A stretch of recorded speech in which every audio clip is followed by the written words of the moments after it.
wig lover, this is Heather from CysterWigs.com, and today I'm bringing you a color spotlight of the Silversun rooted color from the Estetica line. And this is on Jamison. So I want to say a couple of things up front to kind of put this in context. The first thing is that Estetica overhypes the heck out of every new release to the point where they go on back order for sometimes up to 10 months. This color is no exception. When they released this color, they hyped it for about 2 months, put it in the hands of as many influencers on Instagram as they possibly could.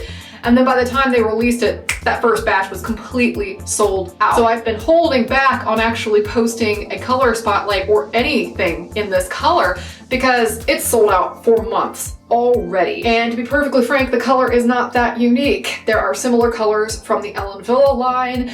There are new colors coming from the line that we carry that will be released later this year that come in a similar color. The point is that this is not a color that only Estetica makes. The other thing I really want to mention is that I'm not wearing a ton of makeup in this video. In fact, I'm wearing very little at all because I want to drive home another point, and that's that most of the people who've reviewed these things online, they're wearing a lot of makeup in the video. And there's a reason for that. They use a lot of filters, and I'm not trying to show hate for that because I do that in a lot of my photos and stuff too.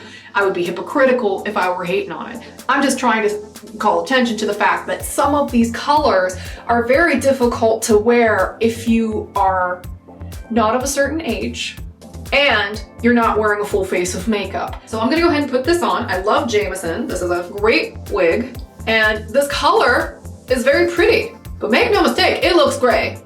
Like, especially with the silver backdrop, you can tell this is not a very blonde color at all.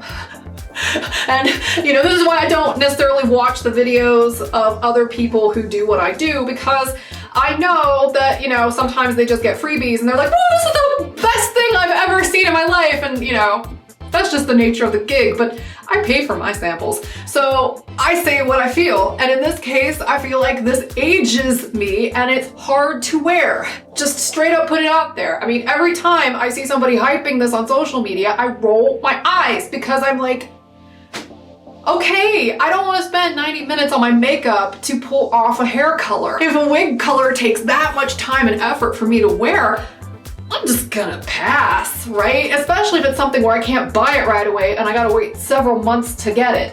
This is the perfect kind of gray for women who don't want to go full on gray. There are different baby steps people take in the wig world.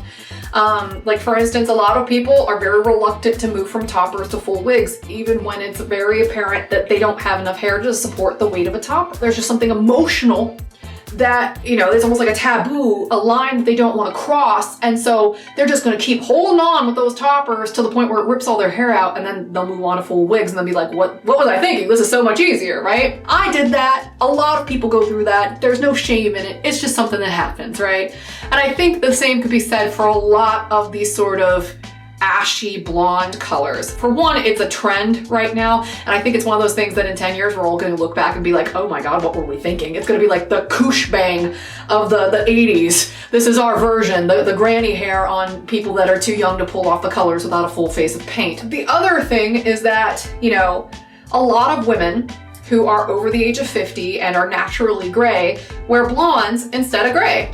You know, I've got a lot of salt in my pepper, I feel you. So this is a great baby step for people who don't want to go full on gray, but don't get it twisted.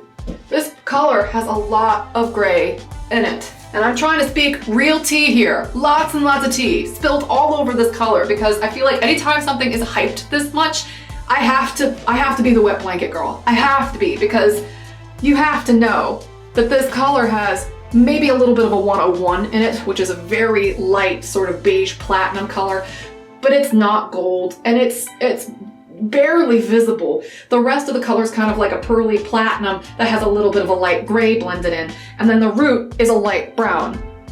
Okay, so it's an artfully created color. Again, not unique. There is an Ellen Villa color that is almost identical to this. So I mean, it's not really like a unicorn of a color, like a lot of people on social media keep saying over and over again. But it is pretty for the right kind of person. My main point is, don't buy the hype, don't buy things because they're hyped. Hype is hype. learn to identify hype for what it is. The other thing is that if you are the sort of person who wears blondes because you're gray and you don't want to wear full-on grays, consider this color and colors like it, because it's very pretty, it's very trendy, it's very fashion forward, and frankly, it will look very chic if you're of the appropriate age group. But I feel like on somebody like me, without a whole lot of makeup on, this just washes me out like crazy. And I've even got just like a little bit of eyebrow filler on, and basically I just don't feel, I don't feel it. I could be wrong. I would love to hear your opinions on these things, and I really mean it. I would love to know what you guys think. I could be completely off base. You know, as long as you're nice, please feel free to dissent. Tell me what you think, because even if you don't agree with me, I would love to know. I think that this wig is gorgeous. I would probably buy Jamison in way more colors before I would buy this one. And I would never wear this color in real life. Anyway, I'm Heather, I'm from CysterWigs.com, trying my best to give you the tea, the whole tea, and nothing but the tea. If you appreciate that kind of truth bomb, even if it's not always pleasant, and even if it, potentially looks like I'm biting the hand that feeds me, please support the cause by subscribing and checking out our wig store, which is www.CysterWigs.com, otherwise known as CysterWigs. Thanks so much for watching, everybody, and have a great night. Bye-bye.